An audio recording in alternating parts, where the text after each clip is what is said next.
The federal judge overseeing the January 6th case against Donald Trump has scheduled a hearing for Friday. This is over a protective order that limits what the former president can see. He attacked special counsel Jack Smith and spoke about his mounting legal issues.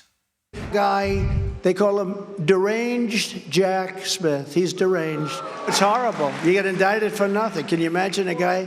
Let's indict my opponent. This becomes a third world country.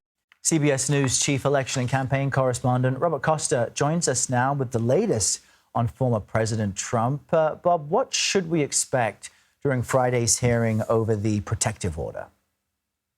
Good to be with you, Errol. We can expect on Friday for former President Trump's lawyers to argue that he should have the right to speak freely about this case because he's an active candidate for federal office, running for the Republican presidential nomination.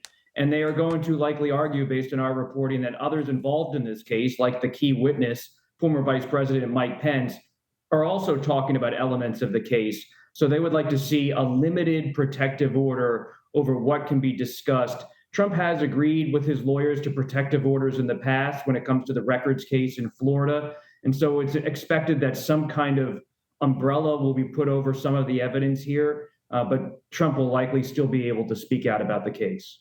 We're also learning about a secret memo that outlined a strategy for the former president to overturn Biden's win. This was issued in the days after the 2020 election. What more do we know about that memo as of right now? There's a new memo from early December 2020 that has been revealed, first reported by the New York Times, and the contents have been confirmed by CBS News. It, in essence, sketches out a plot to encourage Trump supporters in key battleground states to organize as false electors. This is a winding scheme that was put into place by Trump and his allies to try to keep him in power by putting forward alternative slates of electors from various states that could then be presented to Congress on that important day of January 6, 2021, when the vote was ultimately counted on Capitol Hill. This was one of many different schemes playing out behind the scenes in the final days of the Trump administration. CBS News and I first reported the John Eastman memo, for example, which was about how Vice President Pence could walk away from the lectern on January 6th and use fake electors to have Trump stay in power. So all of these things reflect a bustling scene behind closed doors in the Oval Office and elsewhere. And ultimately, this is what's under scrutiny right now from the special counsel. It's really eye-opening, and it seems to suggest a very purposeful effort to overturn the democratic will of the people. I also want to ask you about the looming indictment in Georgia. I know that we expect it at some point this month, but what's the latest there? We do expect a charging decision to be made in the coming days by the district attorney in Fulton County, Georgia, which is the Atlanta area.